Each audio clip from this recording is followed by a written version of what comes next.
हरे कृष्ण गो हरे मुरारी, हे नाथ नारायण वासुदेवा। श्रीमन नारायण नारायण नारायण, भजमन नारायण नारायण नारायण। गोविंद मेरो है गोपाल मेरो है, श्री बांके बिहारी नंदलाल मेरो है। बांके बिहारी जय हो तुम्हारी, जय हो तुम्हारी लाला, जय हो तुम्हारी, तुम्हारी लीला अपरंपार है। हे प्रभु, आज 33वां अध्याय 10वें स्कंद का और महारास। आज महारास होगा। भगवान दोबारा अंतर्याम प्रकट हो गए हैं, अंतर्धान हो गए थे, अब दोबारा प्रकट हो गए हैं। मैं जन्म जन्म के लिए तुम्हारा ऋणी हूँ। तुम अपने स्वभाव से प्रेम से मुझे उन्नत कर सकती हो, परंतु मैं तुम्हारा ऋणी ही रहूँगा। भगवान भगत के तो ऋणी और हो जाते हैं। तो पिछले अध्याय में पढ़ा था। और 33वां अध्याय श्री सुखदेव जी कहते हैं, हे राजन, गोपियाँ भगवान की इस प्रकार प्रेम भरी सुमधुर वाणी सुनकर जो कुछ विरह जन्य ताप शेष था उससे भी मुक्त हो गईं और सौंदर्य और माधुर्य निधि प्राणियों के प्राण प्यारे के संग अंग और संग से सफल मनोरथ हो गईं। और भगवान श्री कृष्ण की प्रेयसी सेविका गोपियाँ एक दूसरे की बाहों में बाह डाले खड़ी थीं। उन स्त्री रत्नों के साथ यमुना जी के पुलिन पर भगवान ने अपनी रसमयी रासक्रीड़ा प्रारंभ की। संपूर्ण योगों के स्वामी भगवान श्री कृष्ण दो गोपियों के बीच में प्रकट हो गए और उनके गले में अपना हाथ डाल दिया। इस प्रकार एक गोपी एक कृष्ण, एक श्री कृष्ण, यही क्रम था। सभी गोपियाँ ऐसा अनुभव करती थी कि हमारे प्यारे तो हमारे पास हैं। इस प्रकार सहज सहज गोपियों से शोभायमान भगवान श्री कृष्ण का दिव्य रासोत्सव प्रारंभ हुआ। उस समय आकाश में सत विमानों की भीड़ लग गई। सभी देवता अपनी अपनी पत्नियों के साथ वहां आ पहुँचे। रासोत्सव के दर्शन के लिए लालसा से उत्सुकता बस से मन उनका उनमें बस में नहीं था, वो वहीं आ गए। स्वर्ग की दिव्य दुंदुभियाँ अपने आप बज उठीं। स्वर्गीय पुष्पों की वर्षा होने लगी। गंधर्वगण अपनी अपनी पत्नियों के साथ भगवान की निर्मल यश का गान करने लगे। रास मंडल में सभी गोपियाँ अपने प्रियतम श्याम सुंदर के साथ नृत्य करने लगीं। उनकी कलाइयों के कंगन, पैरों के बाजे, करधनी के छोटे छोटे घुंघरू एक साथ बज उठे। असंख्य गोपियाँ थीं, इसलिए यह मधुर ध्वनि भी बड़े ही जोर की हो रही थी। यमुना जी के रमण रेती पर ब्रज सुंदरियों के बीच में भगवान श्री कृष्ण की बड़ी अनोखी शोभा हुई। ऐसा जान पड़ता था मानो अगणित पीली पीली दमकती हुई स्वर्ण मणियों के बीच में ज्योतिर्मयी नीलमणि चमक रही हो। नृत्य के समय गोपियाँ तरह तरह के ठुमक ठुमक कर अपने पाँव कभी आगे बढ़ाती, कभी पीछे हटा देती, कभी गति के अनुसार धीरे धीरे पाँव रखती, तो कभी बड़े वेग से, कभी चाक की तरह घूम जाती, कभी अपने हाथ उठा उठा कर भाव बताती, तो कभी विभिन्न प्रकार की उन्हें चमकाती, कभी बड़े बड़े कलापूर्ण ढंग से मुस्कुराती, तो कभी भौहें मटकाती। नाचते नाचते उनकी पतली कमर ऐसी लचक जाती मानो टूट गई हो।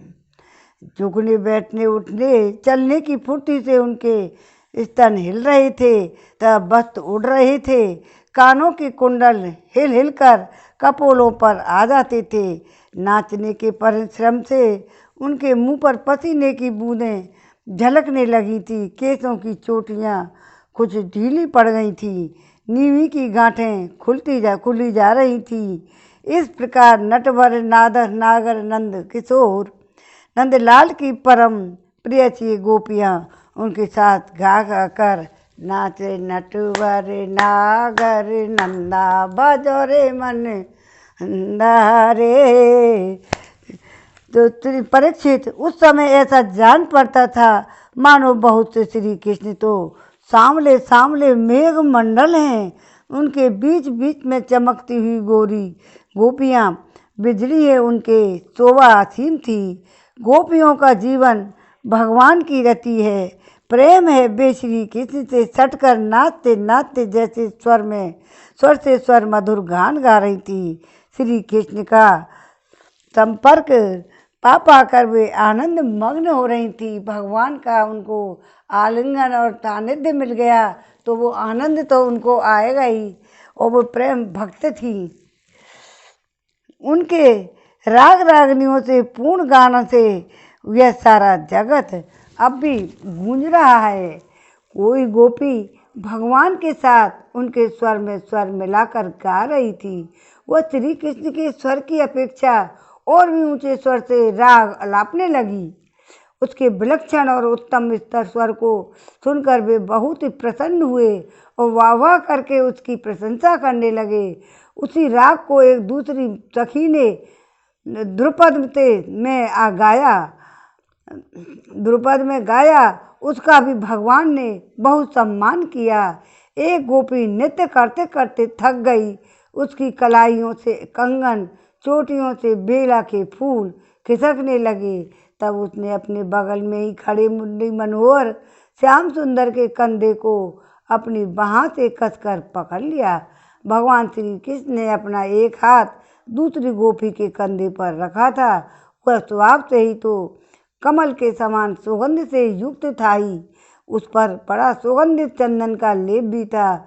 उसकी सुगंध से वह गोपी पुलकित हो गई, उसका रोम रोम खिल उठा।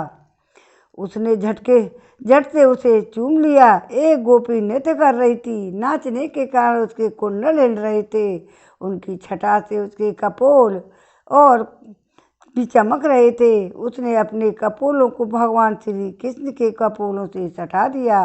भगवान ने उसके मुंह में अपना चबाया हुआ पान भी दे दिया। कोई गोपी नूपुर और करधनी से घुंघरुओं की झनकारती हुई नाच और गा रही थी। यह सब बहुत थक गईं। जब वे बहुत थक गईं तब उसने अपने बगल में खड़े श्याम सुंदर के शीतल कर कमल को अपने दोनों तनों पर रख लिया। परीक्षित, गोपियों का सौभाग्य लक्ष्मी जी से भी बढ़कर है। लक्ष्मी जी के परम प्रियतम एकांत वल्लभ भगवान श्री कृष्ण को अपने परम प्रियतम के रूप में पाकर गोपियां गान करती हुई उनके साथ प्यार करने लगी। भगवान श्री कृष्ण ने उनके गलों को अपने भुजपास में बांध रखा था और उस समय गोपियों की बड़ी अपूर्व शोभा थी। उनके कानों में कमल के कुंडल शोभायमान थे, घुंघराली हल्के कपोलों पर लटक रही थी। पसीनों की बूंद झलकने से उनके मुख की छटा निराली हो गई। वे रास मंडल में भगवान श्री कृष्ण साथ नृत्य कर रही थी। उनके कंगन और पाजेबों के बाजे बज रहे थे।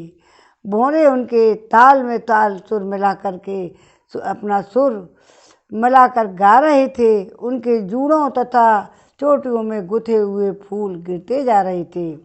परीक्षित, जैसे नन्हा सा शिशु निर्विकार भाव से अपनी परछाई के साथ खेलता है, वैसे ही रमण भगवान श्री कृष्ण कभी उन्हें अपने हृदय से लगा लेते, कभी हाथ से उनका अंग स्पर्श करते, कभी प्रेम भरी तिरछी चितवन से उनकी ओर देखते तो कभी लीला से उन्मुक्त हंसी हंसने लगते। और इस प्रकार उन्होंने ब्रज सुंदरियों के साथ क्रीड़ा की, विहार किया। परीक्षित, भगवान के अंगों का संस्पर्श पाकर गोपियों की इंद्रियां प्रेम और आनंद से विहल हो गईं और उनके केश बिखर गए, फूलों के हार टूट गए और गहने अस्त व्यस्त हो गए। वे अपने केश, वस्त्र और कंचुकी को भी पूर्णतया संभालने में असमर्थ हो गई। भगवान श्री कृष्ण की यह रास क्रीड़ा देखकर स्वर्ग की देवांगना भी मिलने की कामना से मोहित हो गईं। समस्त तारों और ग्रहों के साथ चंद्रमा चकित विस्मित हो गए। परीक्षित, यद्यपि भगवान आत्मा राम हैं, उन्हें अपने अतिरिक्त और किसी की भी आवश्यकता नहीं है, फिर भी उन्होंने जितनी गोपियाँ थीं उतने ही रूप धारण किए। खेल ही खेल में उनके साथ इस प्रकार विहार किया कि जब तक देर तक गान और नृत्य आदि विहार करने के कारण गोपियाँ थक गईं, तब करुणामय भगवान श्री कृष्ण ने बड़े प्रेम से स्वयं अपने सुखद कर कमलों के द्वारा उनके मुंह पहुँचे। परीक्षित, भगवान के कर कमल और नख स्पर्श से गोपियों को बड़ा आनंद हुआ। उन्होंने अपने उन कपोलों के सौंदर्य से, जिन पर सोने के कुंडल झिलमिला रहे थे, घुंघराली अलके लटक रही थी, तब उन्होंने प्रेम भरी चितवन से, सुधा से भी मीठी मुस्कान से उज्जवल हो रही थी। भगवान श्री कृष्ण का सम्मान किया। प्रभु की परम पवित्र लीलाओं का गान करने लगी। इसके बाद जैसे थका हुआ गजराज किनारों की तोड़ता हुआ हथनियों के साथ जल में घुसकर कीड़ा करता है, वैसे ही लोक और वेद की मर्यादा का अतिक्रमण करने वाले भगवान ने अपनी थकान दूर करने के लिए गोपियों के साथ जल कीड़ा करने के उद्देश्य से यमुना के जल में प्रवेश किया। उस समय भगवान की वनमाला गोपियों के अंग की रगड़ से कुचल सी गई थी और उनके वक्ष स्थल की केसर से वह रंग भी गई थी। उसके चारों ओर गुनगुनाते हुए भौरे उनके पीछे पीछे इस प्रकार चल रहे थे मानो गंधर्वराज उनकी कीर्ति का गान करते हुए पीछे पीछे चल रहे हों। परीक्षित, यमुना जल में गोपियों ने प्रेम भरी चितवन से भगवान की ओर देख देख कर हंस कर उन पर इधर उधर से जल की खूब बौछारें डाली। जल उलीच उलीच कर उन्हें खूब नहलाया। विमानों पर चढ़े हुए देवता पुष्पों की वर्षा करके उनकी स्तुति करने लगे। इस प्रकार यमुना जल में स्वयं आत्मा राम भगवान श्री कृष्ण ने गजराज के समान जल विहार किया। जिसके बाद भगवान श्री कृष्ण ब्रज युवतियों और भौरों की भीड़ से घिरे हुए यमुना तट पर उपवन में गए। वह बड़ा ही रमणीय था। उसके चारों ओर जल और स्थल में बड़ी सुंदर सुगंध वाले फूल खिले हुए थे। उनकी सुवास ले लेकर मंद मंद वायु चल रही थी। उसमें भगवान इस प्रकार विचरण करने लगे जैसे मदमस्त गजराज हथनियों के झुंड के साथ घूम रहा हो। परीक्षित, शरद की वह रात्रि, जिसके रूप में अनेकों रात्रियां पूंजीभूत हो गई थी, बहुत ही सुंदर थी। चारों ओर चंद्रमा की बड़ी चांदनी छिटक रही थी। काव्यों में शरद ऋतु की जिन रस सामग्रियों का वर्णन मिलता है, उन सभी से वह युक्त थी। उसमें भगवान श्री कृष्ण ने अपनी प्रियसी गोपियों के साथ यमुना जी के पुलिन यमुना जी और उनके उपवन में विहार किया। यह बात स्मरण रखनी चाहिए कि भगवान सत्य संकल्प हैं। यह सब उनके चिन्मय संकल्प की ही चिन्मयी लीला है और उन्होंने इस लीला में काम भाग को, उसकी चेष्टाओं को और तथा उसकी क्रियाओं को सर्वदा अपने अधीन कर रखा था, उन्हें अपने आप कैद कर रखा था। राजा परीक्षित ने पूछा, महाराज, भगवान श्री कृष्ण सारे जगत के एकमात्र स्वामी हैं। उन्होंने अपने अंत श्री बलराम जी के सहित पूर्ण रूप में अवतार ग्रहण किया था। उनके अवतार का उद्देश्य यह था कि धर्म की स्थापना हो, अधर्म का नाश हो। ब्राह्मणवेद धर्म मर्यादा के बनाने वाले, उपदेश करने वाले और रक्षक थे। फिर उन्होंने स्वयं धर्म के विपरीत पर स्त्रियों के साथ स्पर्श कैसे किया? मैं मानता हूँ कि भगवान श्री कृष्ण पूर्ण काम थे। उन्हें किसी भी वस्तु की कामना नहीं थी। फिर भी उन्होंने किस अभिप्राय से यह निंदनीय कर्म किया? परम ब्रह्मचारी मुनीश्वर, आप कृपा करके मेरा ये संदेह मिटाइए। श्री सुखदेव जी कहते हैं, सूर्य, अग्नि आदि ईश्वर कभी कभी धर्म का उल्लंघन और साहस का काम करते देखे जाते हैं, परंतु उन कामों से उन तेजस्वी पुरुषों को कोई दोष नहीं होता। देखो, अग्नि जब कुछ खा जाता है परंतु उन पदार्थों के दोष से लिप्त नहीं होता। जिन लोगों में ऐसी सामर्थ्य नहीं है उन्हें मन से भी वैसी बात कभी नहीं सोचनी चाहिए।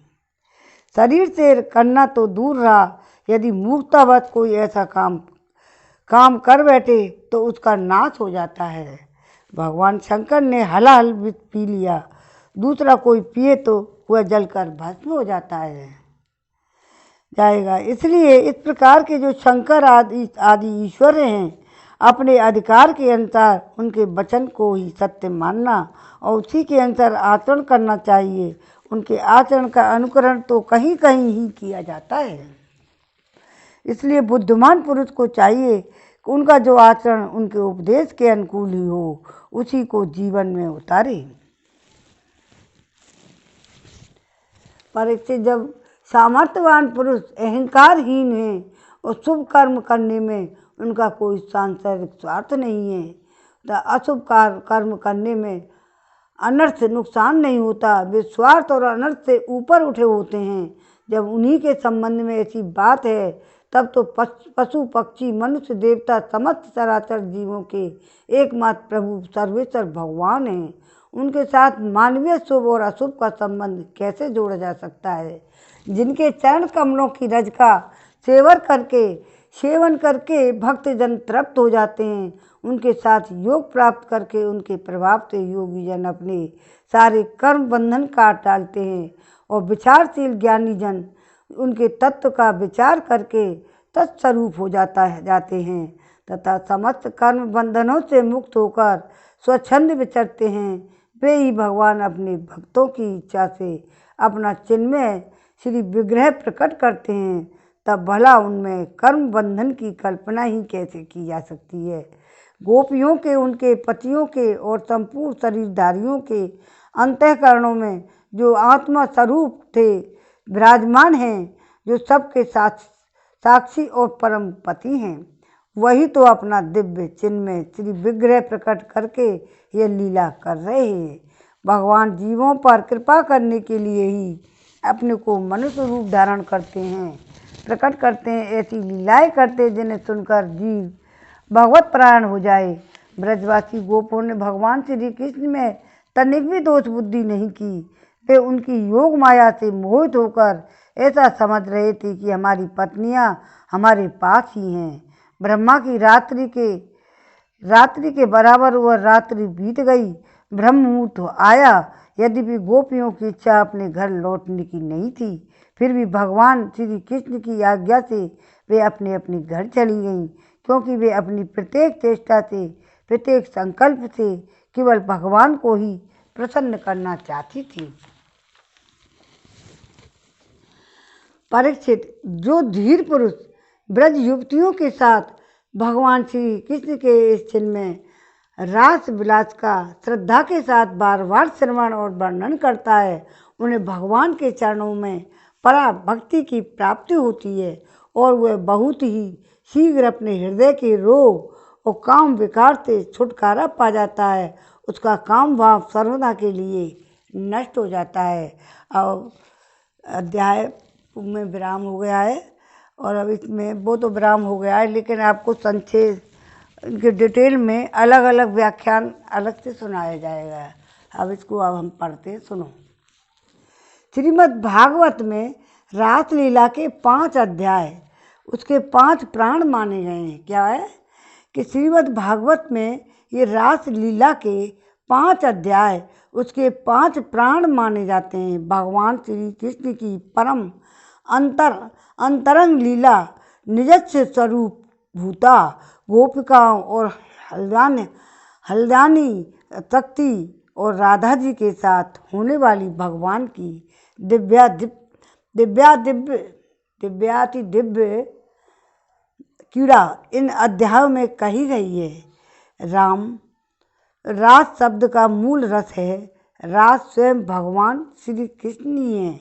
रसो वे सह जिस दिव्य क्रीड़ा में एक ही रस अनेकों रसों के रूप में होकर अनंत अपना रस का रसवास समास्वादन करे, एक रसी रस समूह के रूप में प्रकट होकर स्वयं ही आस्वाद और आस्वादक लीला धाम और विभिन्न आलम्बन एवं उद्दीपन के रूप में क्रीड़ा को उसके नाम रास है।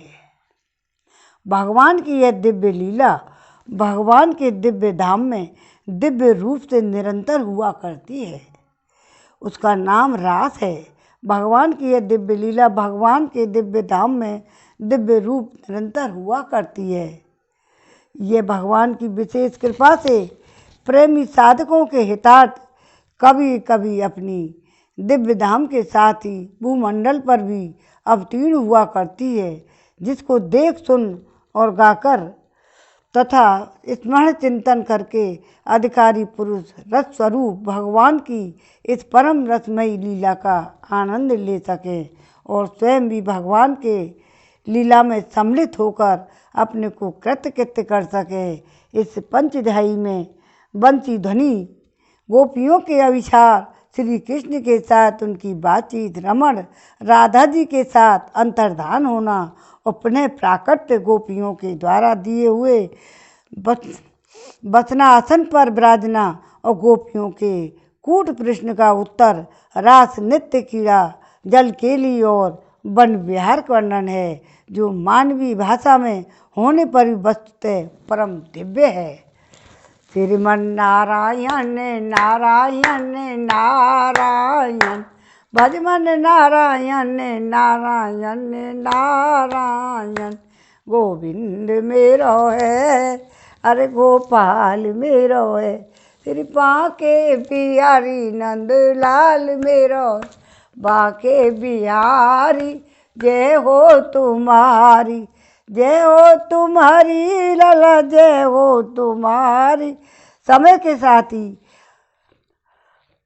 के साथ ही मानव मस्तिष्क भी पलटता रहता है कि कभी अंतर्दृष्टि की प्रधानता हो जाती है और कभी बाह्य दृष्टि की। आज का युग ही ऐसा है, जिनमें भगवान की दिव्य लोक लीलाओं की तो बात ही क्या, स्वयं भगवान के अस्तित्व पर ही अविश्वास प्रकट किया जा रहा है। इसलिए इसको समझाने के लिए ही इस संक्षेप में ये दिया जा रहा है।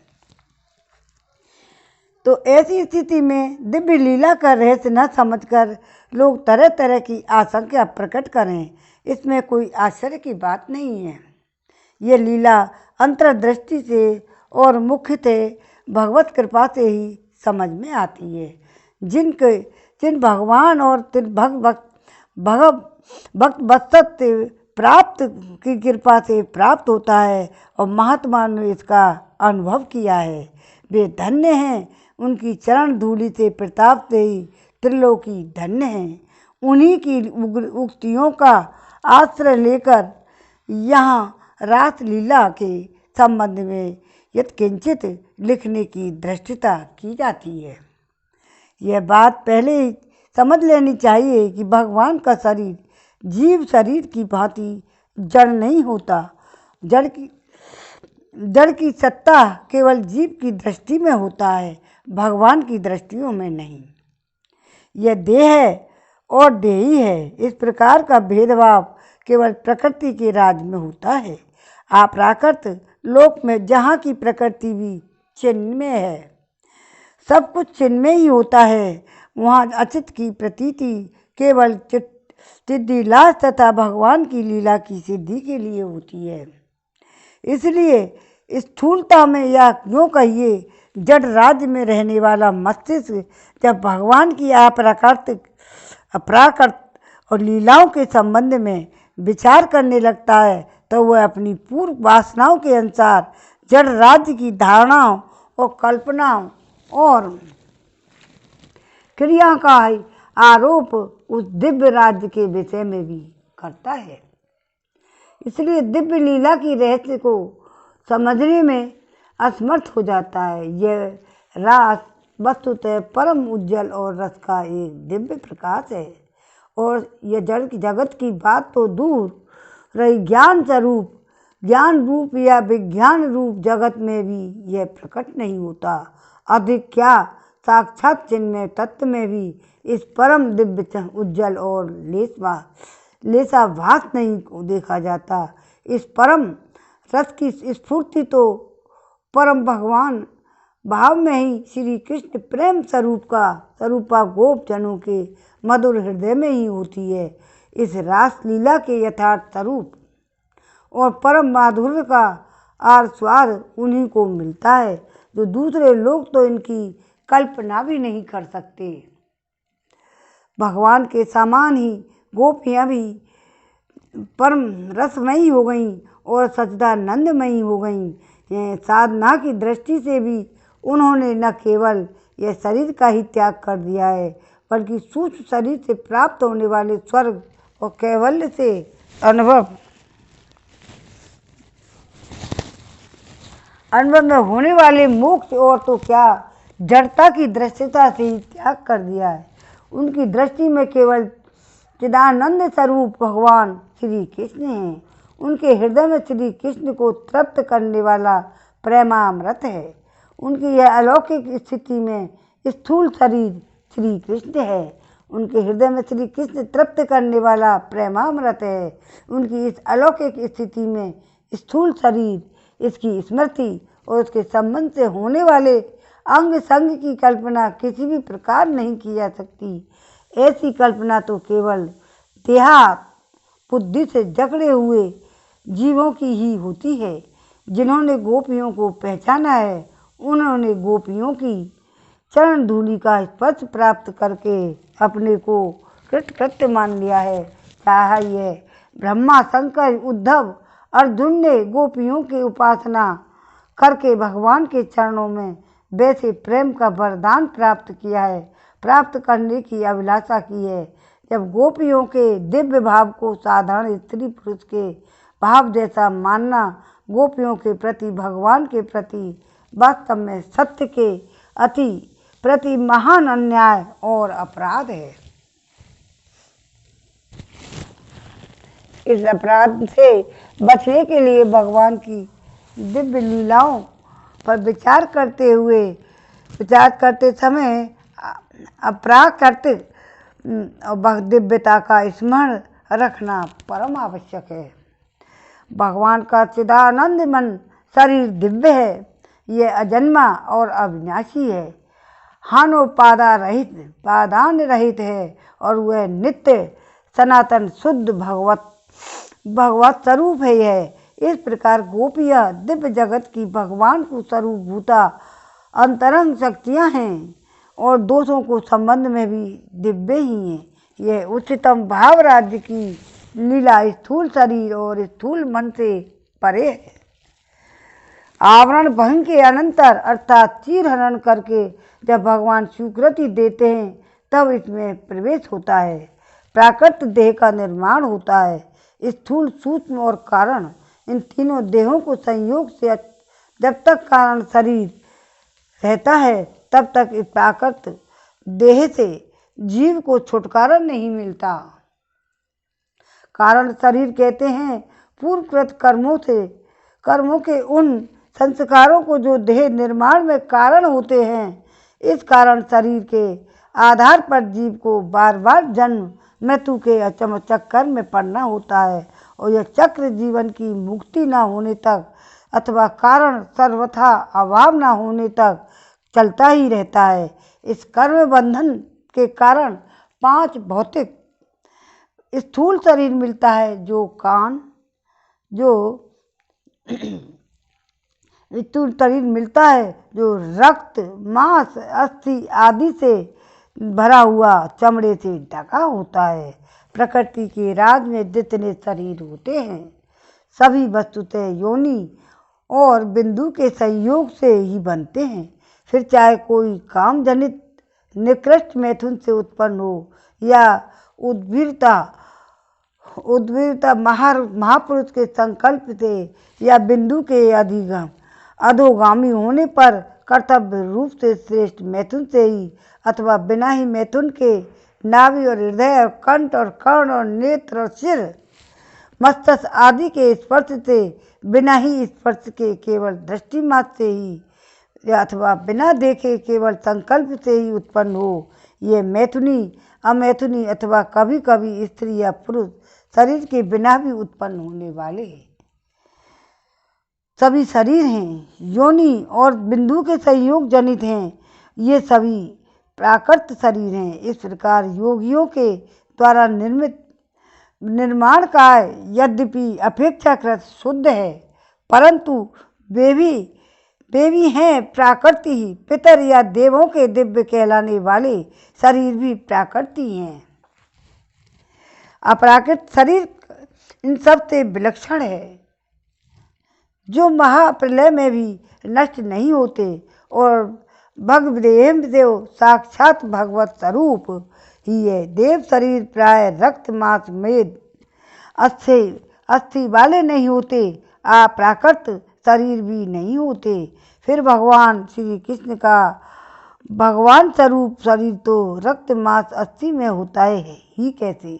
वह तो सर्वथा चिदानंद में है। उसमें देही देही गुण गुणी रूप रूपी नाम नामी और लीला का तथा लीला पुरुषोत्तम भेद नहीं है।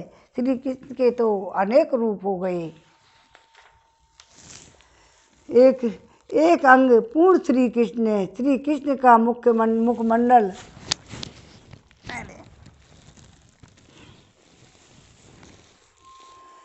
मुखमंडल जैसे श्री कृष्ण ही है, वैसे ही श्री कृष्ण का पद नख भी पूर्ण श्री कृष्ण है। श्री कृष्ण की सभी इंद्रियों से सभी काम हो सकते हैं। उनके कान देख सकते हैं, उनकी आँख पीछे सुन सकती हैं, नाक स्पर्श कर सकती है, उनकी रसना सूंघ सकती है, उनकी त्वचा स्वाद ले सकती है, वे हाथों से देख सकते हैं, आँखों से चल सकते हैं। श्री कृष्ण का सब कुछ श्री कृष्ण होने के कारण सर्वथा पूर्णतः है। इसी से उनका नाम रूप माधुरी नित्य वर्धनशील नित्य नवीन सौंदर्य मणि है। उसमें ऐसा चमत्कार है कि वह स्वार्थ को अपने ही या स्वयं ही अपने को आकर्षित कर लेती है। फिर उनके सौंदर्य माधुर्य से गौ हरिण और वृक्ष बेला पुलकित हो जाती हैं। पुलकित हो जाए तो इसमें कोई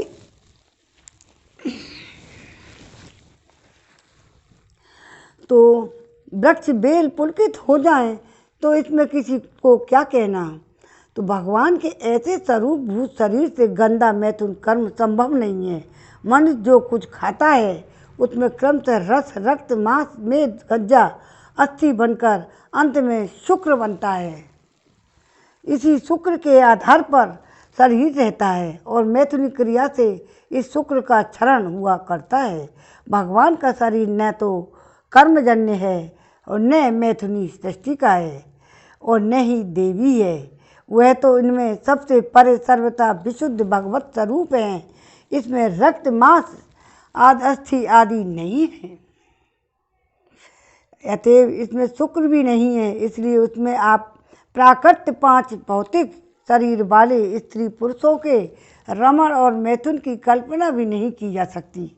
इसलिए भगवान को उपनिषद में अखंड ब्रह्मचारी बतलाया गया है और इसी से भगवत में उनके लिए अवरुद्ध सौरत आदि शब्द आए हैं। फिर कोई शंका न करे, उनके 16,108 रानियों से इतने पुत्र कैसे हुए?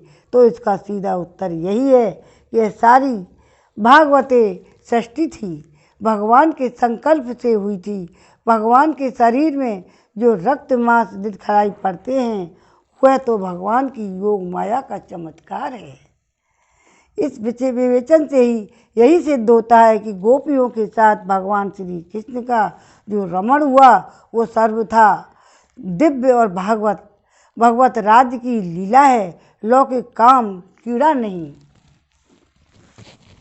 तेरी मन नारायण नारायण नारायण भज मन नारायण नारायण गोविंद मेरो है गोपाल मेरो गे। श्री बांके बिहारी नंदलाल मेरो गे।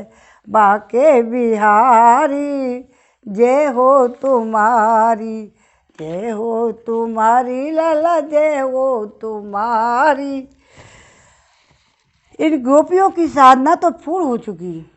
भगवान ने अगली रात्रि में उनके साथ विहार करने का प्रेम संकल्प कर लिया।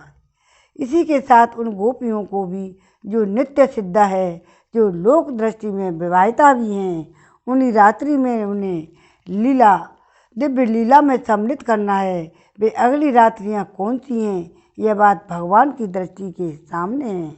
उन्होंने शारदीय रात्रियों को देखा, भगवान ने देखा। इसका अर्थ सामान्य नहीं, विशेष है।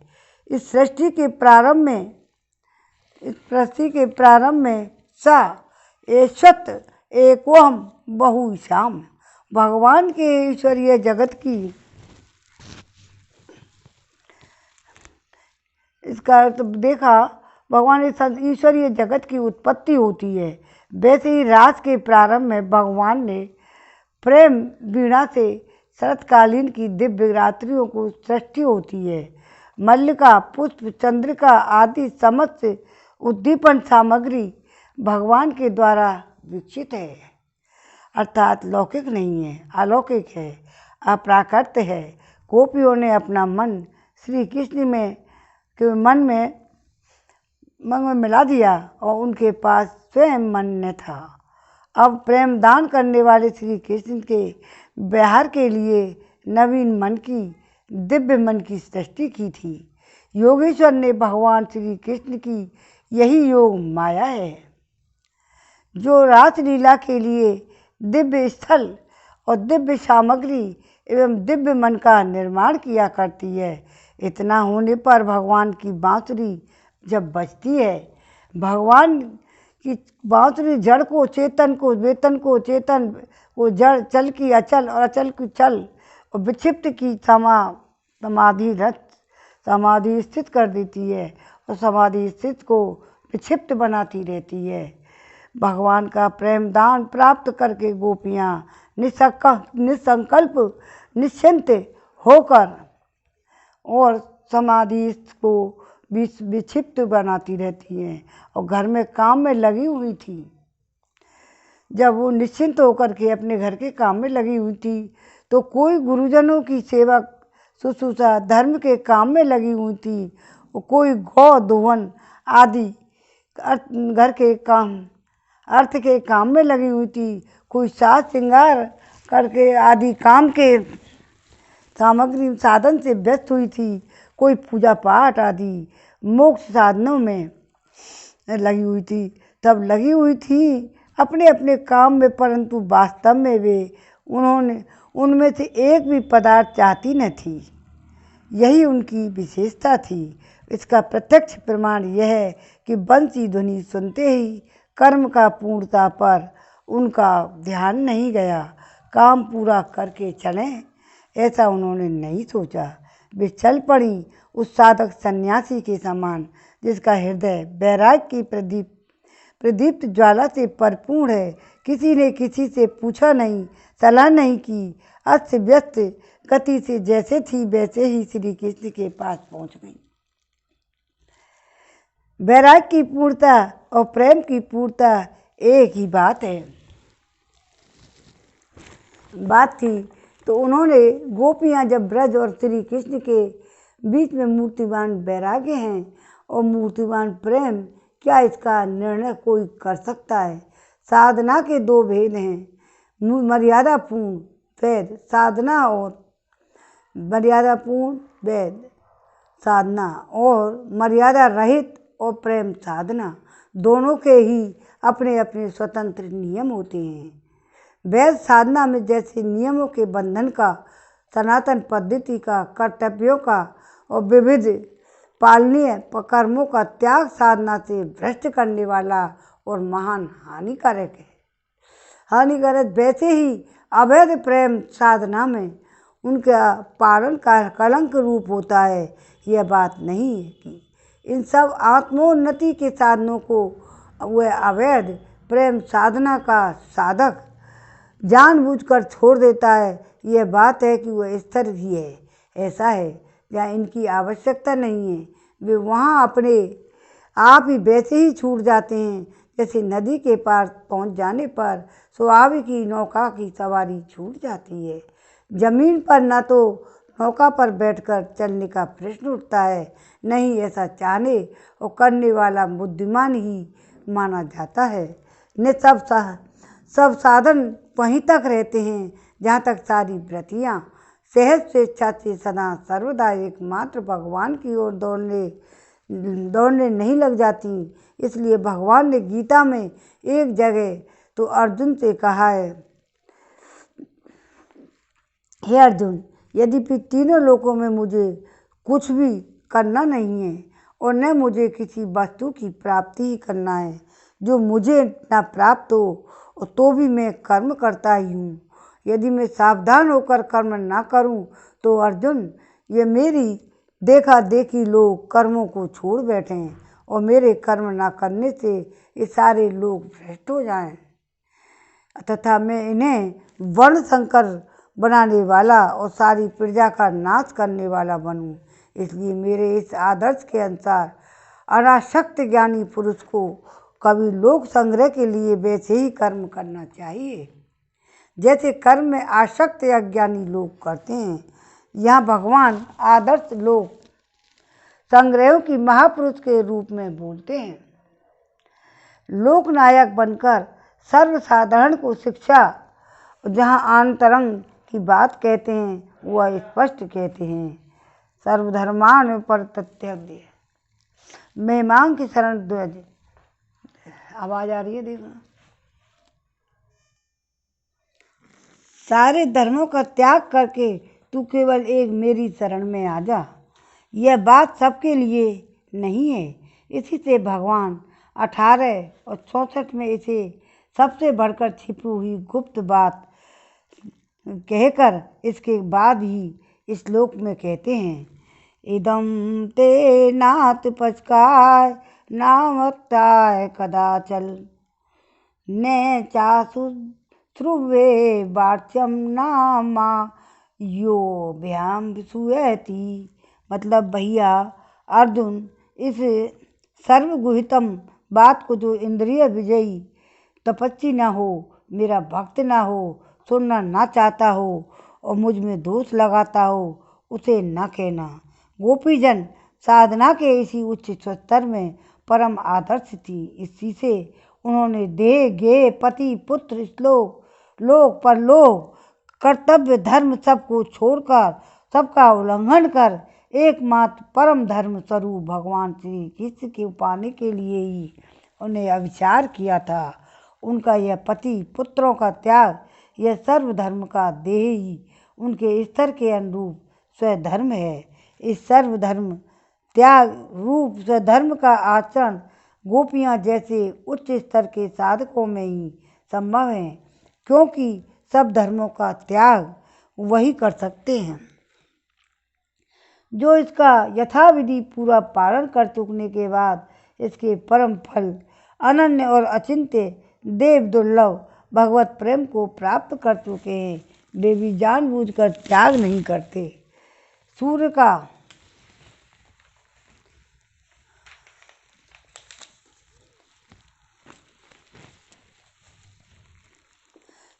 प्रकाश तो जाने पर तेल दीपक की भांति स्वतः ही धर्म उसे त्याग देते हैं। यह त्याग तिरस्कार मूलक नहीं वरम तृप्ति मूलक है। भगवत प्रेम की ऊंची स्थिति का यही स्वरूप है। देव ऋषि नारद जी का एक सूत्र है, वेदानपि संन्यास्यति केवल भिक्षनानुराग लभते। जो वेद मूलक समस्त धर्म मर्यादा का भली भांति त्याग कर देता है, वह अखंड असीम और भगवत प्रेम को प्राप्त करता है।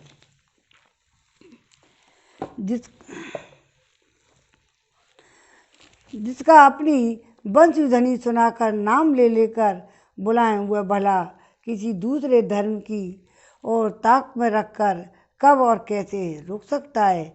रोकने वालों को रोका भी, परंतु हिमालय ने निकलकर समुद्र में गिरने वाली ब्रह्मपुत्र नदी की प्रखर धारा को क्या कोई रोक सकता है। न वे रुकी, न वे रोकी जा सकी। जिनके चित्त में कुछ पुरातन संस्कार अवशिष्ट थे, वे अपने अंधकार के कारण सशरीर जाने में समर्थ न हुई। उनका शरीर घर में पड़ा रह गया। भगवान की वियोग दुख से उन्होंने सारे कलुष धुल गए। ध्यान में प्राप्त भगवान के प्रेम आलिंगन से उनके समस्त सौभाग्य का परम फल मिल गया, प्राप्त हो गया। वे भगवान के पास सशरीर जाने वाली गोपियों के पास पहुँचने से पहले ही भगवान के पास पहुँच गई थी और भगवान में मिल गई थी। यह शास्त्र का प्रसिद्ध सिद्धांत है। तो पहले ही पहुँच गई भगवान के पास। अभी लोग है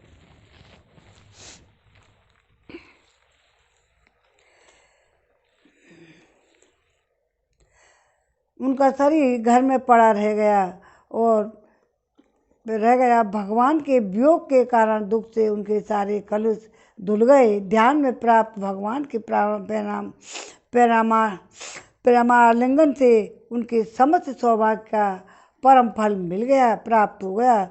वे भगवान के पास शरीर जाने वाली गोपियों के साथ पहुँचने से पहले ही भगवान के पास पहुँच गई थी। वे भगवान में ही मिल गई थी, पहले ही चली गई थी। ये तो शरीर था। यह शास्त्र का प्रसिद्ध सिद्धांत है। पाप पुण्य के कारण ही बंधन होता है और शुभाशुभ का भोग होता है। शुभाशुभ कर्मों के भोग से जब पाप पुण्य दोनों नष्ट हो जाते हैं, तब जीव की मुक्ति हो जाती है। यद्यपि गोपियाँ पाप पुण्य से रहित श्री भगवान की प्रेम प्रतिमा स्वरूपा थी, तथापि लीला के लिए ही यह दिखाया गया था। और अपने प्रियतम श्री कृष्ण के पास न जाने सकने से उनके ब्रह्मानल से उनको इतना महान संताप हुआ कि वे उससे उनके संपूर्ण अशुभ का भोग हो गया और समस्त पाप नष्ट हो गए।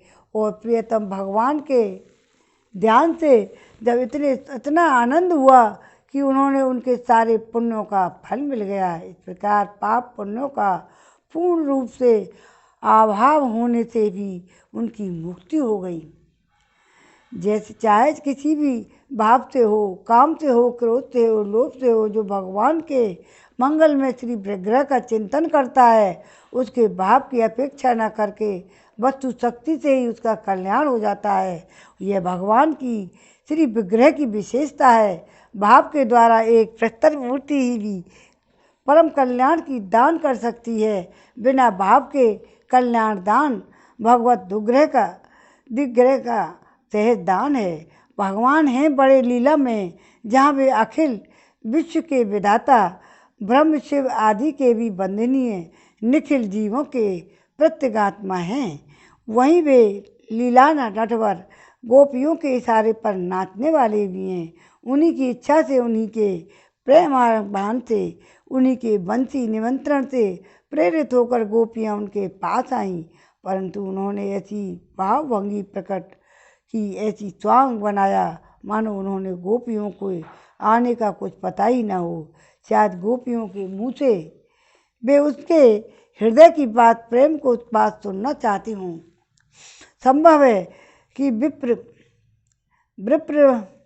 प्रलंब के द्वारा उनके मिलन भाव को परिपुष्ट करना चाहते हैं। बहुत करके तो ऐसा मालूम होता है, कहीं लोग इसे साधारण बात न समझें, इसलिए साधारण लोगों के लिए उपदेश और गोपियों को अधिकार भी उन्होंने सबके सामने रख दिया। उन्होंने बताया, हे गोपियों, ब्रज में कोई विपत्ति तो नहीं आई? घोर रात्रि यहाँ आने का कारण क्या है? घर वाले ढूंढते होंगे, अब यहाँ ठहरना नहीं चाहिए। वन की शोभा देख ली, अब बच्चों और बछड़ों का ध्यान करो। धर्म के अनुकूल मोक्ष के खुले हुए द्वार, अपने संग संबंधियों की सेवा छोड़कर वन में दर दर भटकना स्त्रियों के लिए अनुचित है। स्त्री को अपने पति की सेवा करनी चाहिए, वह कैसा भी क्यों ना हो। वही सनातन धर्म है, इसी के अनुसार तुम्हें चलना चाहिए। मैं जानता हूँ कि तुम सब मुझसे प्रेम करती हो, परंतु प्रेम में शारीरिक सानिध्य आवश्यक नहीं है। श्रवण स्मरण दर्शन ध्यान से सानिध्य की अपेक्षा अधिक प्रेम बढ़ता जाता है। जाओ तुम सनातन और सदाचार का पालन करो। हे गोपियों, इधर उधर मन की बात भटकने मत दो। श्री कृष्ण की यह शिक्षा गोपियों के लिए नहीं, सामान्य नारी जाति के लिए है। गोपियों का अधिकार विशेष था, उसको प्रकट करने के लिए ही भगवान श्री कृष्ण ने ऐसा वचन कहे थे। उन्हें सुनकर गोपियों की क्या दशा हुई, इसके उत्तर में उन्होंने श्री कृष्ण से क्या प्रार्थना की। वे श्री कृष्ण को मनुष्य नहीं मानती थी, पूर्ण ब्रह्म परम ब्रह्म मानती थी, सनातन स्वरूप की भांति भली भांति जानती थी और यह जानकर ही उनसे प्रेम करती हैं।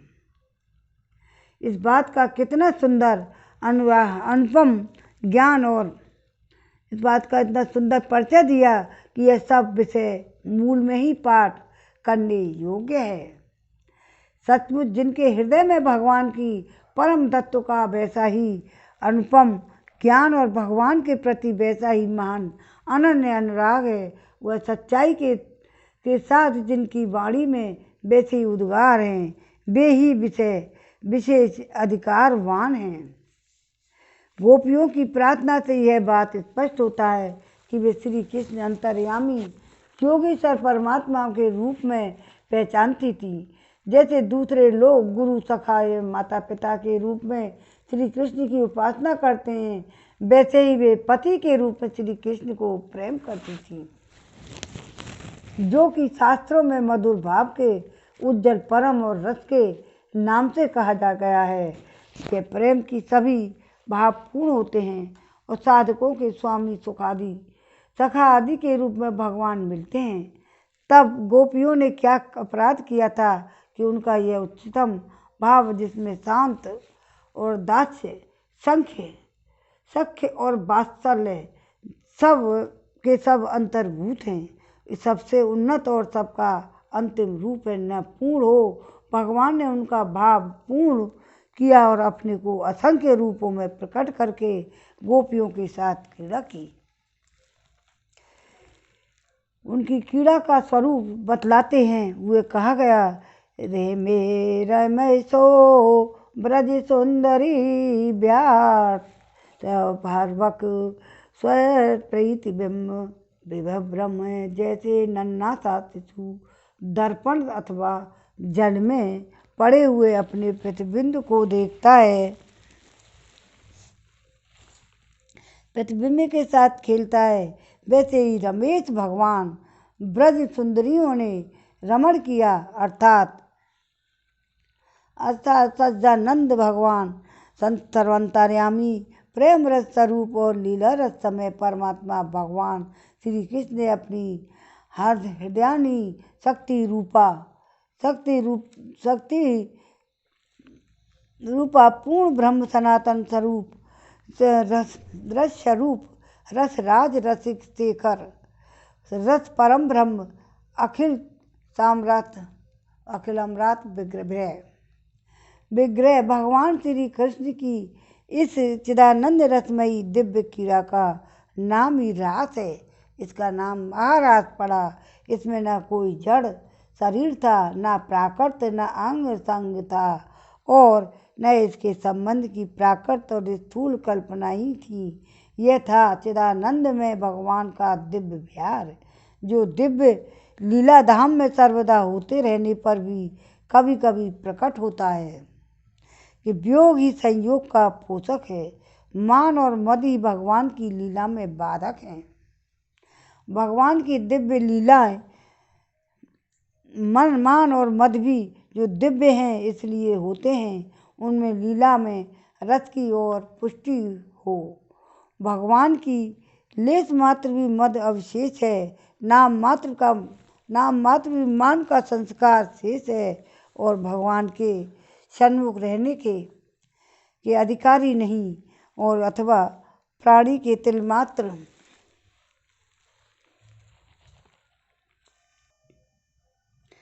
इसमें न कोई जड़ शरीर था, न प्राकृतिक अंग संग था और न संबंध की प्राकृतिक स्थूल कल्पना ही थी। यह था चिदानंद में भगवान का दिव्य विहार, जो दिव्य लीला धाम में सर्वदा होते रहने पर कभी कभी प्रकट होता है। वियोग ही संयोग का पोषक है। मान और मद भगवान की लीला में बाधक है। भगवान की दिव्य लीला मान और मादक भी जो दिव्य हैं इसलिए होते हैं, उनमें लीला में रस की और पुष्टि हो। भगवान की इच्छा से ही गोपियों में लीला रूप मान मद का संचार हुआ। भगवान अंतर्धान हो गए और जिनके हृदय में लीला लेस मात्र भी थी। संयोग का पोषक है मान और मद ही भगवान की लीला में बाधक है।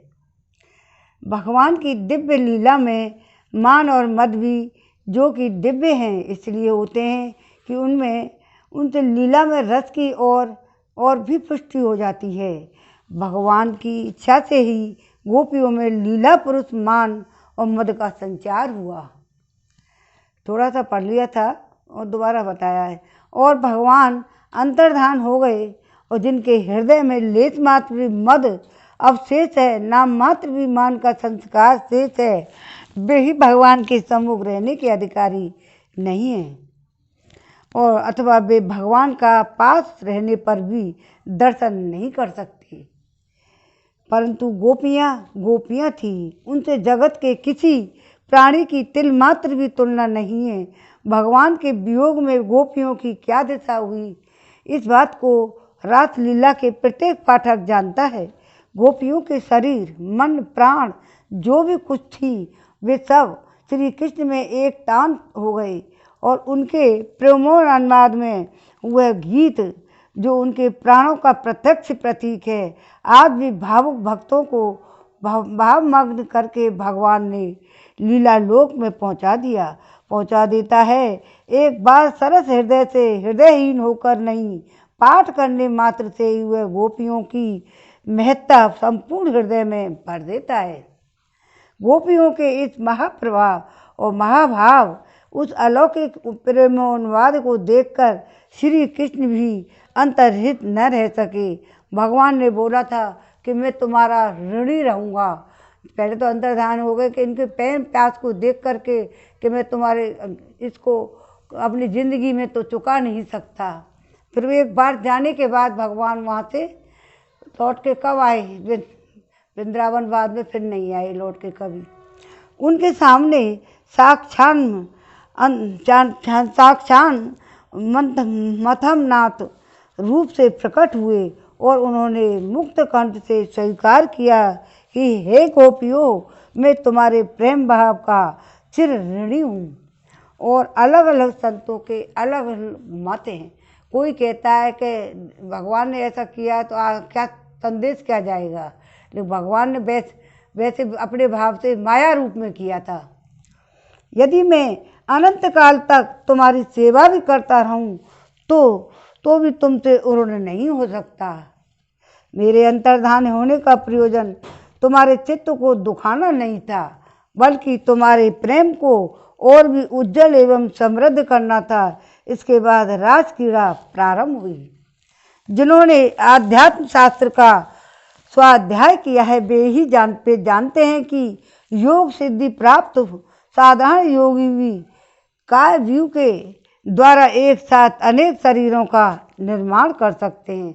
जो भगवान ही हैं जो इतने निर्माण, उन हर गोपी के साथ में, हर दो गोपी के साथ में कृष्ण ने रास किया था और वह 100-150 कितनी गोपियाँ थीं।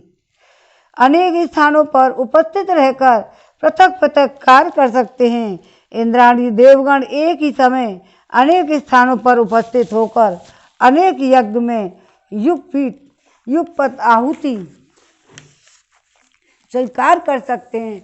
जब आपने सुना होगा, पहले भी हमने सुनाया है कि जैसे ब्रह्मा जी भी मोहित हो गए कि ये भगवान नहीं है, तो बता भगवान नहीं, उनके तो एक एक गाय, एक एक बछड़े में, एक एक बच्चे में वो सभी कृष्ण रूप थे। उन्होंने दूसरे 1 साल तक भगवान ने एक दूसरे पैदा कर दिए। जब ब्रह्मा जी उनको ले गए चुरा के, गाय बछड़े बच्चे इनको, तो भगवान ने, कृष्ण ने सभी एक अलग अलग अपने माँ बापों को पास जाने के लिए, और गाय चराने आते आते ले जाते जाते उसी समय वैसे ही, और बिल्कुल वक्त उनके घर में हर एक के भगवान, हर एक घर में भगवान का निवास था। निखिल योगियों और योगेश्वरों के ईश्वर सर्व समर्थ भगवान श्री कृष्ण यदि एक साथ अनेक गोपियों के साथ रास क्रीड़ा करें तो इसमें आश्चर्य की कौन सी बात है। जो लोग भगवान का और भगवान नहीं स्वीकार करते वही अनेकों प्रकार की शंकाएं और कुशंकाएं करते हैं। भगवान की निज लीला में इन तर्कों का सर्वथा प्रवेश नहीं है। गोपियाँ श्री कृष्ण की स्वीकिया थी और परकिया भी। यह प्रश्न भी श्री कृष्ण के स्वरूप को भुलाकर ही उठाया जाता है। श्री कृष्ण जीव नहीं है कि जगत की वस्तुओं में उनका हिस्सेदार दूसरा भी जीव है। जो कुछ भी था और अब आगे होगा उसके एकमात्र पति श्री कृष्ण ही हैं। अपनी प्रार्थना में गोपियों ने और परीक्षित के प्रश्न के उत्तर में श्री सुखदेव जी ने यही बात कही है कि गोपियों के पति, उनके पुत्र और सगे संबंधी जगत के समस्त प्राणियों के हृदय में आत्म स्वरूप से, परमात्मा स्वरूप से जो प्रभु स्थित हैं। ये सुखदेव जी है ना, भगवान है ना, जब सब जा रहे थे लास्ट में सुखदेव जी को अपनी सारी बात सुना गए, कथा है, और जो गई इसको इसमें श्रीमद् भागवत में समाहित कर देना, और इस हमेशा ये कलयुग में काम आएगी। तो वो जब ही तो सुना रहे सुखदेव जी परीक्षित के लिए। तो परमात्मा जो प्रभु स्थित हैं वही श्री कृष्ण हैं। गोपियों के पति, उनके पुत्र, सगे संबंधी, जगत के समस्त प्राणियों के हृदय में आत्मा रूप से, परमात्मा रूप से जो प्रभु स्थित हैं वही श्री कृष्ण हैं। कोई भ्रम से, अज्ञान से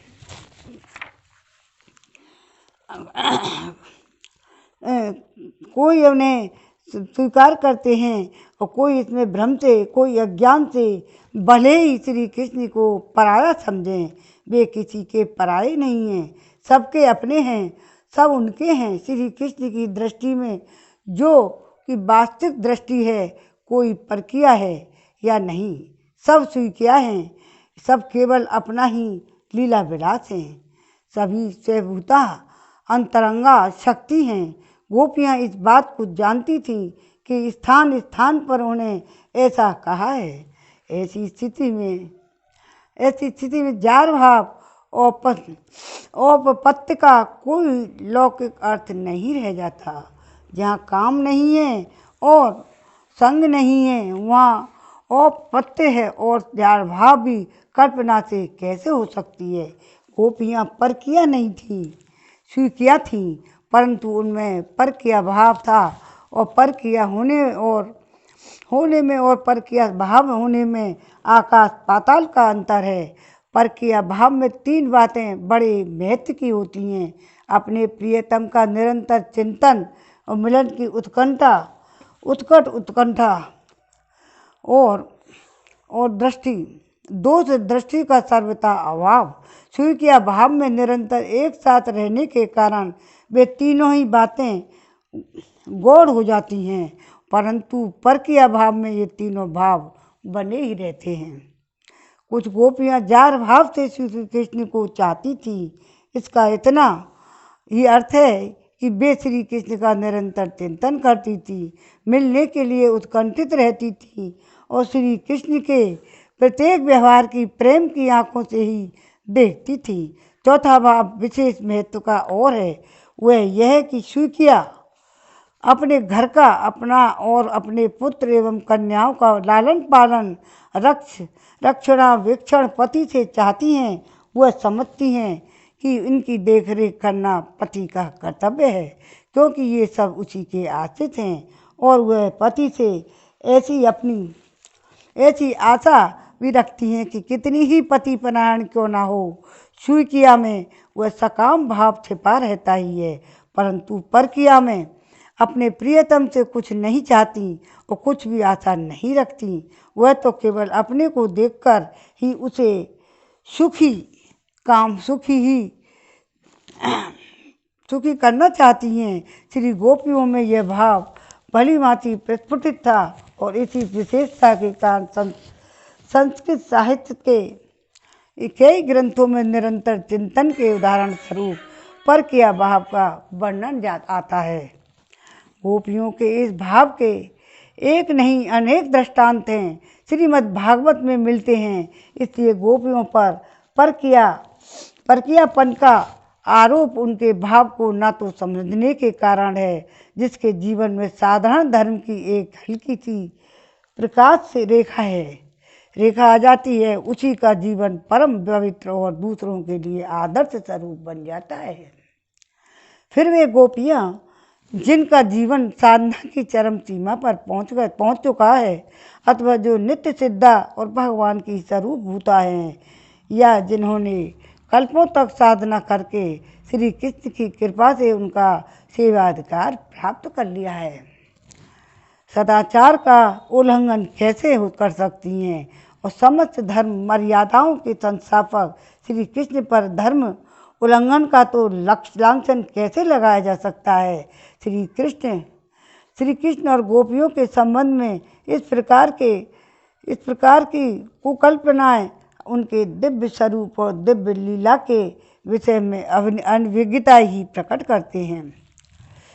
श्रीमद् भागवत पर दशम स्कंद पर और रास पंचाध्याय भी पर अब तक अनेक भाष्य और टीकाएँ लिखी जा चुकी हैं, जिनके लेखकों में जगत गुरु श्री वल्लभाचार्य, श्रीधर स्वामी श्री जी गोस्वामी आदि हैं। उन लोगों ने बड़े विस्तार से रासलीला का महिमा का समझाई है। किसी ने इस पर काम पर विजय बतलाया है, किसी ने भगवान का दिव्य विहार बतलाया है और किसी ने इसका आध्यात्मिक अर्थ किया है। भगवान श्री कृष्ण आत्मा है, आत्माकार व्रती श्री राधा हैं और शेष आत्माभिमुख व्रतियाँ गोपियाँ हैं। उनका धारा प्रवाह रूप से निरंतर आत्मरमण ही रास है। किसी भी दृष्टि से देखें, रास लीला की महिमा अधिकाधिक प्रकट होती है, परंतु इससे ऐसा नहीं मानना चाहिए कि श्रीमद् भागवत में वर्णित रास या रमण प्रसंग केवल रूपक या कल्पना मात्र है। यह सर्वथा सत्य है और जैसा वर्णन है वैसा ही मिलन और विलास आदि रूप श्रृंगार का रसास्वादन भी हुआ था। भेद इतना ही है कि वह लौकिक स्त्री पुरुषों का मिलन न था।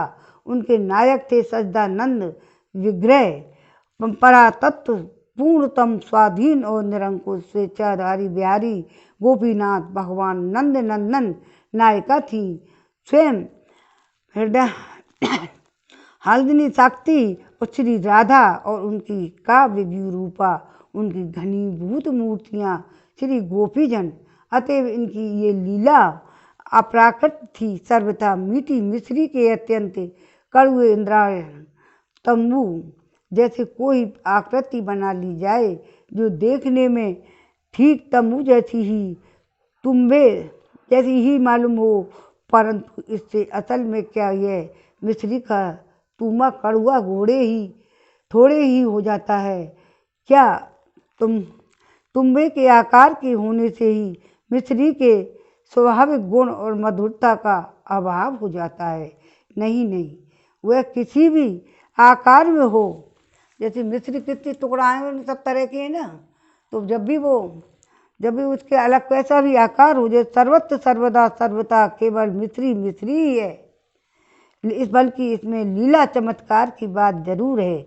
लोग समझते हैं कड़ुआ तुम्बा और होती है वह मधुर मिश्री। इसी प्रकार अखिल रसामृत सिंधु सच्चिदानंद विग्रह भगवान श्री कृष्ण, उनकी अंतरंगा अभिन्न स्वरूपा गोपियों की लीला भी देखने में कैसी हो क्यों न हो, वस्तुतः वह सच्चिदानंद में ही है।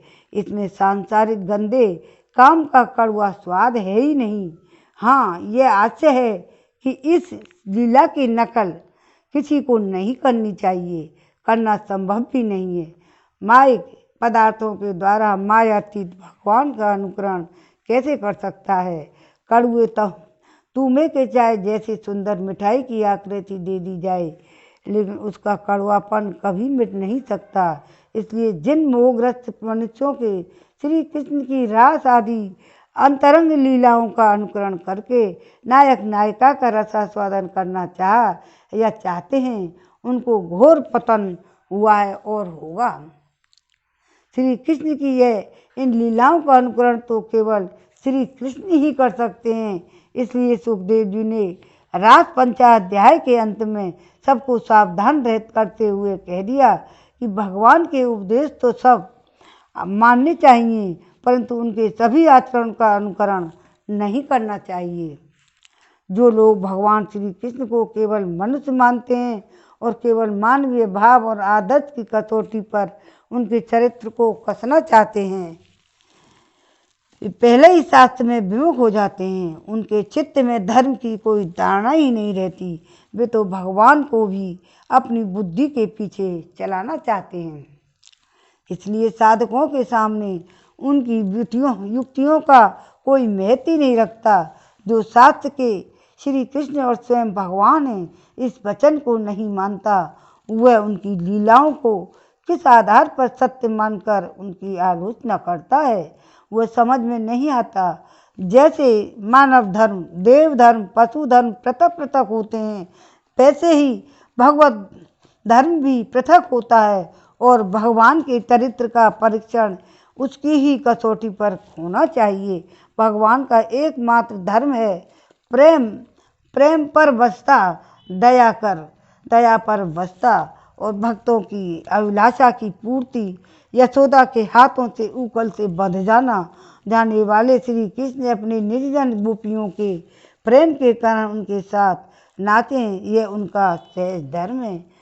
भगवान को अपने मन में बसा कर तो देखो, जैसे भगत के बस में है भगवान। यदि यह हट ही हुए कि श्री कृष्ण का चरित्र मानवीय धारणा और आदर्शों के अनुकूल ही होना चाहिए, तो इसमें भी कोई आपत्ति की बात नहीं है। श्री कृष्ण की अवस्था उस समय 10 वर्ष के लगभग थी। जिस समय गोपियों के साथ रास किया था, भगवान 10 साल के थे। 10 साल का बच्चा कैसा होता है मनुष्य माने तो, और भगवान थे जब तो रास किया तो इतनी बड़ी बड़ी गोपियों के साथ। जैसा कि भागवत में स्पष्ट वर्णन मिलता है, अपनी गोदी में बैठा लेती हैं, माँ समान हो जाती हैं। वो तो गांवों में रहने वाले बहुत से 10 वर्ष के बच्चे तो नंगे ही रहते हैं और उन्हें कामव्रती और स्त्री पुरुष संबंध का कुछ भी ज्ञान नहीं होता रहता। लड़के हो चाहे लड़की एक साथ खेलते हैं, नाचते हैं, गाते हैं, त्योहार मनाते हैं। गड़ुए की शादी गुड्डा गुड़ियान की शादी करते हैं और बारात ले जाते हैं। आपस में भोज भात भी करते हैं। गांव के बड़े बूढ़े लोग बच्चों का यह मनोरंजन देखकर और बड़े ही प्रसन्न होते हैं। उनकी मन में किसी प्रकार का दुर्भाव नहीं आता और ऐसे बच्चों की युक्ति स्त्रियां भी बड़े प्रेम से देखती हैं, आदर करती हैं, नहलाती हैं, खिलाती हैं। यह तो साधारण मनुष्य की तरह भी मनुष्यों की बात है और बच्चों की बात है। श्री कृष्ण जैसे असाधारण घी समान शक्तिमान बालक, जिसे अनेक सद्गुण बाल्यकाल में ही प्रकट कर चुके हैं, जिनकी सम्मति, चातुर्य और शक्ति से बड़ी बड़ी विपत्तियों से ब्रजवासियों ने त्राण पाया था, उनके प्रति वहाँ की स्त्रियाँ, बालिकाओं और बालकों का कितना आदर रहा होगा, इसकी कल्पना नहीं की जा सकती। उनके सौंदर्य और माधुर्य ऐश्वर्य में आकृष्ट होकर गांव की बालक बालिकाएं उनके साथ ही रहती थीं और श्री कृष्ण भी अपनी मौलिक प्रतिभा से राग ताल आदि नए नए ढंग से उनका मनोरंजन करते थे और उन्हें शिक्षा भी देते थे। ऐसे ही मनोरंजनों में से रासलीला भी एक थी। ऐसा समझना चाहिए, जो श्री कृष्ण को केवल मनुष्य समझते हैं उनकी दृष्टि में भी दोष की बात नहीं होनी चाहिए, क्योंकि वे बच्चे ही थे। उदारता और बुद्धिमानी के साथ भागवत में आए हुए नाकाम रति आदि शब्दों का ठीक वैसे ही अर्थ समझें जैसे कि उपनिषद और गीता में इन शब्दों का अर्थ होता है। वास्तव में गोपियों के निष्कपट प्रेम का ही नामांतर काम है। भगवान श्री कृष्ण का आत्मरमण अथवा उनकी दिव्य क्रीड़ा ही रति है। इसलिए स्थान स्थान पर उनके लिए विभु, परमेश्वर, लक्ष्मीपति, भगवान, योगेश्वर, आत्माराम, मंथव आदि शब्द आए हैं, जिससे किसी को कोई भ्रम न हो जाए। जब गोपियाँ श्री कृष्ण की बंसी ध्वनि सुनकर वन में जाने लगी थी, तब उनके सगे संबंधियों ने उन्हें जाने से रोका। रात में अपनी बालिकाओं को कि भला कौन बाहर ले जाने देता, फिर भी वे चली गईं और उसमें घर वालों की किसी प्रकार की अप्रसन्नता नहीं हुई और न तो उन्होंने श्री कृष्ण पर न गोपियों पर किसी प्रकार का लांछन लगाया। उनका श्री कृष्ण पर, गोपियों पर विश्वास था और वे उनके बचपन और खेलों से परिचित थे। उन्हें तो मालूम हुआ कि मानो गोपियाँ हमारे पास ही हैं। इसको दो प्रकार के समझ सकते हैं। एक तो यह कि श्री कृष्ण के प्रति उनका इतना विश्वास था कि श्री कृष्ण के पास गोपियों का रहना भी अपने ही पास रहना समझते थे। यह तो मानवीय और दृष्टि है। दूसरी दृष्टि यह है कि श्री कृष्ण योग माया ने ऐसी व्यवस्था कर रखी थी। उनके साथ किसने किया था? योग माया ने। योग माया तो कुछ भी करवा देती है। तो गोपों को वे घर में ही दिखती थी। किसी भी दृष्टि से रासलीला दूषित प्रसंग नहीं है, और बल्कि अधिकारी पुरुषों के लिए तो यह संपूर्ण मनोमल की नष्ट करने वाला है। रासलीला के अंत में कहा गया है कि जो पुरुष श्रद्धा और भक्ति पूर्वक रासलीला का श्रवण और वर्णन करता है, उसके हृदय का रोग काम बहुत ही शीघ्र नष्ट हो जाता है। उसे भगवान का प्रेम प्राप्त हो जाता है। भागवत में अनेक स्थानों पर ऐसा वर्णन आता है और भगवान की माया का वर्णन करता है।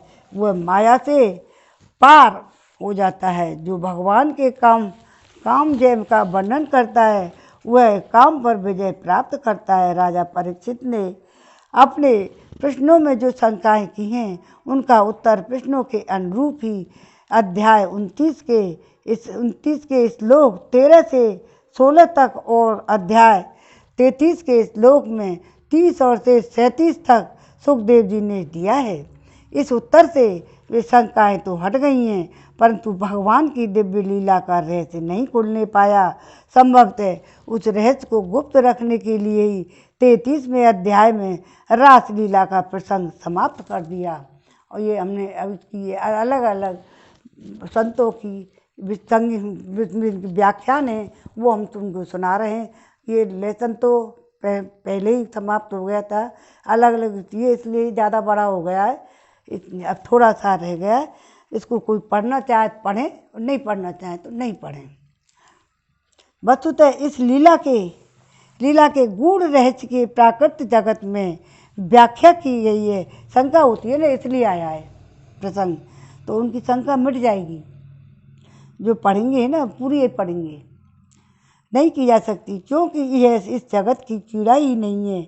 यह तो उस दिव्य आनंद में रस में राजश्री चमत्कारी लीला है, उसके अलग, जिसके श्रवण और दर्शन के लिए परमहंस मुनिगण भी सदा उत्कंठित रहते हैं।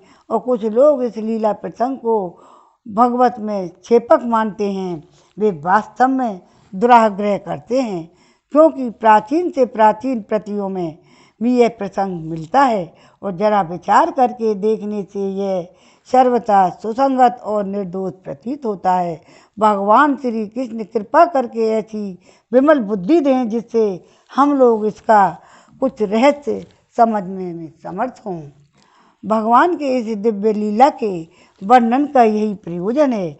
जीव गोपियों के उस अहेतुक प्रेम का जो कि श्री कृष्ण ही को ही सुख देने और सुख पहुंचाने के लिए था, स्मरण करें और उसके द्वारा भगवान के रहस्य में और रस में दिव्य लीलाओं के लोक में भगवान के अनंत प्रेम का अनुभव करें। हमें रासलीला का अध्ययन करते समय किसी प्रकार की भी शंका नहीं करके इस भाव को जगाए रखना चाहिए कि उनका प्रेम सच्चा था गोपियों का। अब विराम होता है, आरती वारती और अपने जो करना चाहो कुछ कर लो। आज महाराज के उपलक्ष्य में अपनी माँ से जाके कहते हैं भगवान मैया मेरा ब्याह करा दे। राधिका गोरी से बिरज की छोरी से मैया करा दे मेरो ब्याह।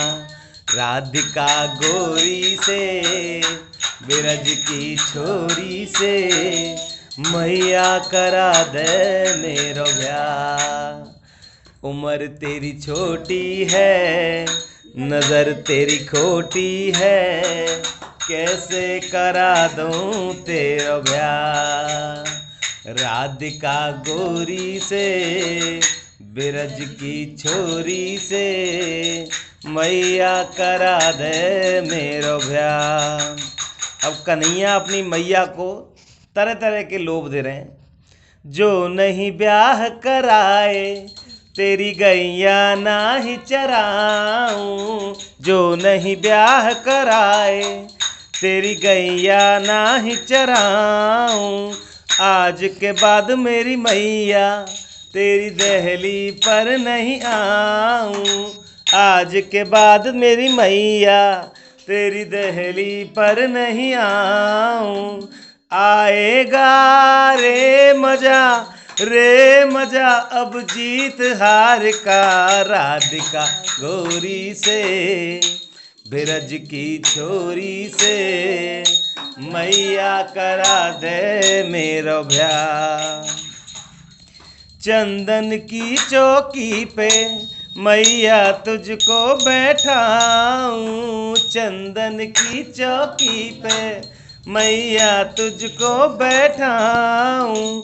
अपनी राधा से मैं चरण तेरे दबवाऊं। अपनी राधा से मैं चरण तेरे दबवाऊं। भोजन में बनवाऊंगा 56 प्रकार के। राधिका गोरी से बिरज की छोरी से मैया करा दे मेरो ब्याह। अब ब्याह के बाद का कैसा दृश्य होगा वो अपनी मैया को बता रहे हैं। छोटी सी दुल्हनिया जब अंगना में डोलेगी। छोटी सी दुल्हनिया जब अंगना में डोलेगी। तेरे सामने मैया वो घूंघट ना खोलेगी। तेरे सामने मैया वो घूंघट ना खोलेगी। दाऊ से जा कहो बैठेंगे द्वार पे। राधिका गोरी से बिरज की छोरी से मैया करा दे मेरो ब्याह। सुन बातें कान्हा की मैया बैठी मुस्काए। सुन बातें कान्हा की मैया बैठी मुस्काए। लेके बलैया मैया जियरे से अपने लगाए। लेके बलैया मैया जियरे से अपने लगाए। नजर कहीं लग जाए ना मेरे लाल को।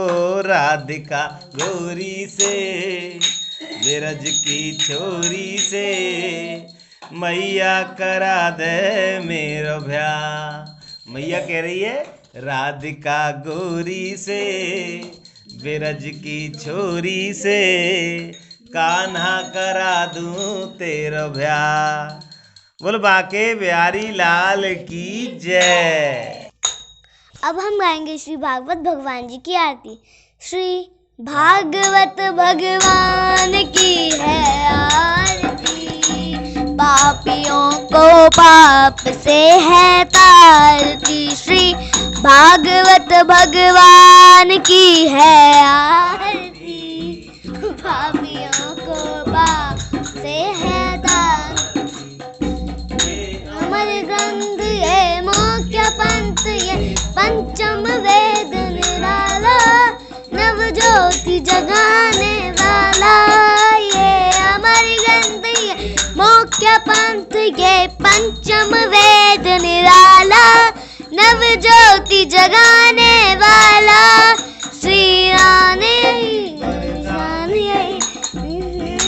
माँ की आरती, पापियों को पाप से है तारती। श्री भागवत भगवान की है आरती, पापियों को पाप से है तारती। शांति गीत पावन पुनीत सा कोप मिटाने वाला, रस दिखाने वाला। ये शांति गीत पावन पुनीत सा कोप मिटाने वाला, हरि रस दिखाने वाला है। सुख करनी है दुख हरनी, श्री मधुसूदन की आरती, पापियों को पाप से है तारती। श्री भागवत भगवान की है आरती, पापियों को पाप से है तारती। ये मधुर बोल जगवंद खोल, मार्ग दिखाने वाला, बिगड़ी को बनाने वाला। ये मधुर बोल जगवंद खोल, दिखाने वाला, बिगड़ी को बनाने वाला। श्री राम यही घनश्याम यही, प्रभु के महिमा की आरती, पापियों को पाप से है तारती। श्री भागवत भगवान की है आरती, पापियों को पाप से है तारती। ओम नमो भगवते वासुदेवाय नमः। आज के आनंद की जय जय जय श्री राधे राधे श्याम।